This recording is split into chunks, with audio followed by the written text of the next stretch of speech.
Good morning. ప్రభువైన యేసుక్రీస్తు వారి పరిశుద్ధ నామములో అందరికీ శుభాలు. ఈరోజు మన అనుదిన ఆత్మీయ ఆహారంగా సామెతల గ్రంథము 29వ అధ్యాయం 14వ వచనాన్ని ధ్యానించుకుందాం. ఏ రాజు దరిద్రులకు సత్యముగా న్యాయము తీర్చునో ఆ రాజు సింహాసనం నిత్యముగా స్థిరపరచబడును. ఏ రాజు అయితే దరిద్రులకు న్యాయము తీర్చుతాడో ఆ రాజు యొక్క సింహాసనం శాశ్వతంగా ఉంటుందని చదవబడిన వాక్యంలో మనం చూడగలం. అది రాజుకే కానీ లేక మన వ్యక్తిగత జీవితంలో కానీ ఈ సామెత అక్షరాలు నెరవేరుతుంది. మనం ఏ వృత్తిలో ఉన్నా, ఏ స్థితిలో ఉన్నా, మన దగ్గర ఉన్న వారిలో ఎవరైతే దరిద్రులు, దీన స్థితిలో ఉన్నారో, నిస్సహాయ స్థితిలో ఉన్నారో వారికి మనం చేయగలిగిన న్యాయం మనం చేయగలిగితే దేవుడు మన యొక్క జీవితాన్ని స్థిరపరిచే దేవుడు అనే సత్యాన్ని తెలుసుకోవాలి. మనం అందరం రాజులమే అవ్వక్కర్లేదు. రాజులంటే దేశానికి అధిపతులు. కానీ మనం కూడా మన ఇంటికి ఒక రాజు లాంటి వాళ్ళమే. మన ఇంటికి మనమే అధికారులం. లేకున్నా మనకున్న ఒక చిన్న వ్యాపారానికి ఒక అధికారిగా మనం ఉన్నాం. దేవుడు మనకిచ్చిన ఉద్యోగంలో 10 మంది మీద మనల్ని నాయకునిగా దేవుడు మనల్ని పెట్టవచ్చు. మనం ఎక్కడున్నా, అది ఇంట్లో అయినా, వ్యాపారములైనా, ఉద్యోగములైనా, చేయగలిగిన న్యాయాన్ని మనము మనకన్నా దీన స్థితిలో, నిస్సహాయ స్థితిలో ఉన్న వారికి చేయగలిగితే దేవుడు మనలను దీవిస్తాడు.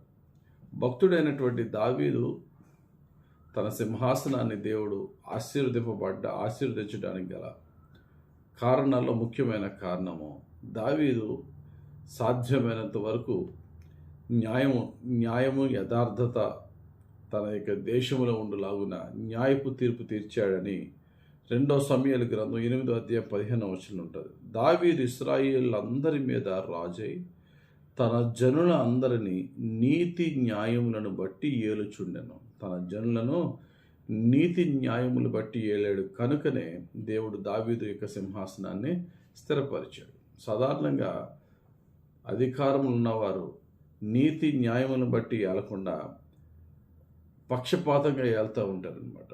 ఏంటి పక్షపాతంగా అంటే వారికంటూ కొన్ని ప్రయారిటీస్ ఉంటాయి, పార్షియాలిటీస్ ఉంటాయి. వీరికి ఒకలాగా, వారికి ఒకలాగా. కానీ బైబిల్ ఏం చెప్తుందంటే పార్షియాలిటీ అనేది ఏ మాత్రము పక్షపాతం అనేది లేకుండా మనం జీవించాలి.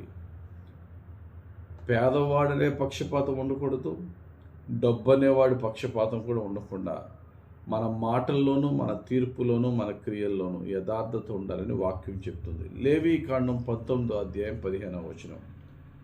అన్యాయపు తీర్పు తీర్చకూడదు, భేదవాడని పక్షపాతము చేయకూడదు, గొప్పవాడిని అభిమానము చూపకూడదు, న్యాయమును బట్టి నీ పొరుగు వానికి తీర్పు తీర్చవలెను.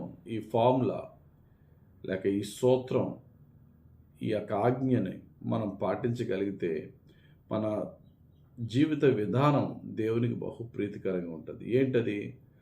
పేదవాడని చెప్పి పేదవాడి పక్షంగా మాట్లాడద్దు, డబ్బున్నవాడని చెప్పి అతని పట్ల ప్రత్యేకమైన అభిమానం చూపించొద్దు. పేదవాడైనా డబ్బున్నవాడైనా ఎవరి వైపు న్యాయం ఉందో, ఎవరి వైపు నీతి ఉందో వారి పక్షంగా మాట్లాడడం అనేది దేవుడు కోరుకుంటున్నాడు. కాబట్టి ప్రియులారా, ఇది ఎలాగంటే మన డే టు డే లైఫ్లో, మన ఇంట్లో జరుగుతున్న సందర్భాలు అవ్వచ్చు, ఏదన్నా సరే మన మాటల్లో నీతి, ఖచ్చితత్వం, యథార్థత దేవుడు కోరుకుంటున్నాడు. ఒకవేళ నీవు ఉంటున్న చోట యథార్థంగా, నీతిగా ఉండి తన పరిస్థితి బలహీనతను బట్టి మాట్లాడలేని స్థితి ఉంటే వారి పక్షంగా నీవు మాట్లాడాలని వాక్యం చెప్తుంది. సామెతల గ్రంథం 31వ అధ్యాయం 8-9 వచనాలు మనం చూస్తే, మోగవారికిని దిక్కులేని వారికి అందరికీ న్యాయము జరుగునట్లు నీ నోరు తెరువుము, నీ నోరు తెరిచి న్యాయముగా తీర్పు తీర్చుము, దీనులకును శ్రమపడు వారికిని దరిద్రులకును న్యాయము జరిగింపు. ఒకవేళ నీవు మాట్లాడగలిగితే నీ దగ్గర ఉన్న న్యాయముగా ఉంటున్న దీనులు, అన్యాయంగా శ్రమ అనుభవిస్తున్న దరిద్రులు, వారి పక్షంగా నీవు నోరు తెరువు. ఈ విధంగా కనుక నువ్వు మాట్లాడితే నీ జీవితంలో దేవుడే నోరు తెరుస్తాడు. కాబట్టి మనందరం కూడా ప్రాక్టీస్ చేద్దాం. నీతిగా న్యాయంగా మాట్లాడు. అక్కడ మనం ఎక్కడుంటే అక్కడున్న పేదల పట్ల, ఆ పేదల్లో కూడా నీతి న్యాయం గల వారి పట్ల మాట్లాడడానికి మనం నోరు తెరిస్తే మనకేంటి బెనిఫిట్ అంటే, దేవుడిస్తున్న బెనిఫిట్ ఏంటి? ఏ రాజు దరిద్రులకు సత్యముగా న్యాయం తీర్చునో ఆ రాజు సింహాసనం నిత్యంగా స్థిరపరచబడదు. కాబట్టి మనకు సింహాసనం లేదు కదా, మనకు రాజ్యం లేదు కదా అని అంటారేమో.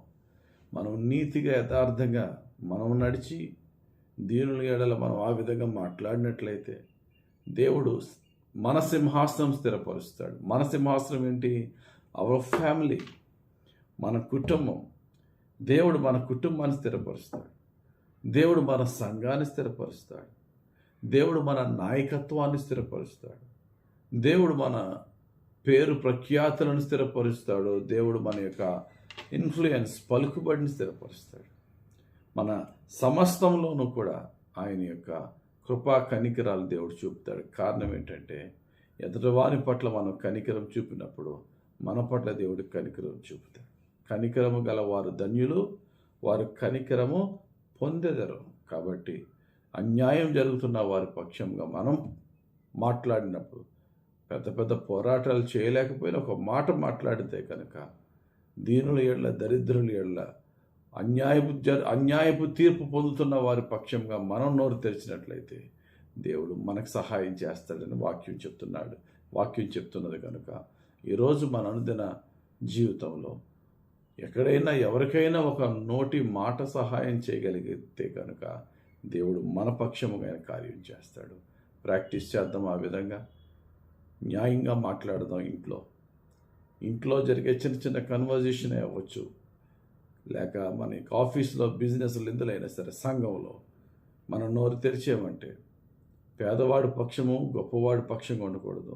నీతి పక్షము న్యాయ పక్షముగా మాట్లాడినట్లయితే దేవుడు మన సమస్త కుటుంబాన్ని, సమస్తాన్ని స్థిరపరుస్తాడు.